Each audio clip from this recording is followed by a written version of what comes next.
हे कृष्ण करुणा सिंधो दीनबंधो जगतपते गोपेश गोपिका कांत राधा कांत नमस्तुते।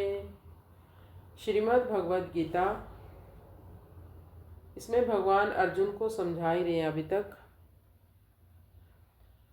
कहते हैं, ना जायते म्रियते वा कदाचिन नायं भूत्वा भविता वा न भूय अजो नित्य शाश्वतोऽयं पुराणो ना हन्यते हन्यमाने शरीरे।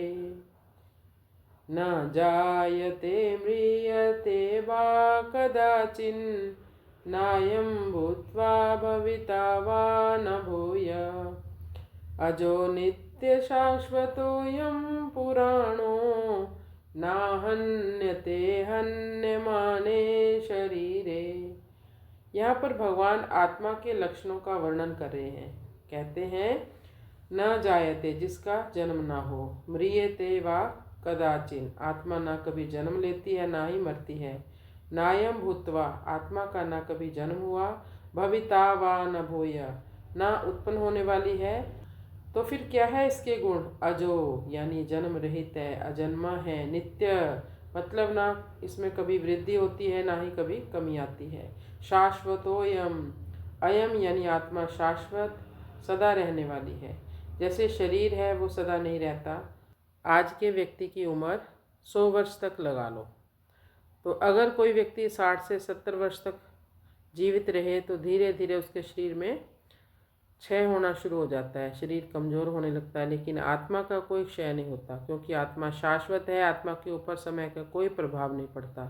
समय का प्रभाव केवल हमारे शरीर पर पड़ता है। बहुत पुरानी है आत्मा। यहाँ कोई सोच सकता है आत्मा पुरानी हो गई तो इसको बुढ़ापा आएगा, पर नहीं, आत्मा हमेशा नई बनी रहती है। ना हन्यते, आत्मा शरीर के मरने के बाद भी सदा नवीन बनी रहती है। दुख शोक से परे है आत्मा। तो हम इसको बड़ा आसानी से समझ लेते हैं, थोड़ा सा और भी आसानी में। ना हन्यते हन्यमाने शरीरे, इस श्लोक को बस आप इतना समझ लो, शरीर मरता है पर आत्मा नहीं मरती। शरीर खत्म होता है, आत्मा हमेशा बनी रहती है।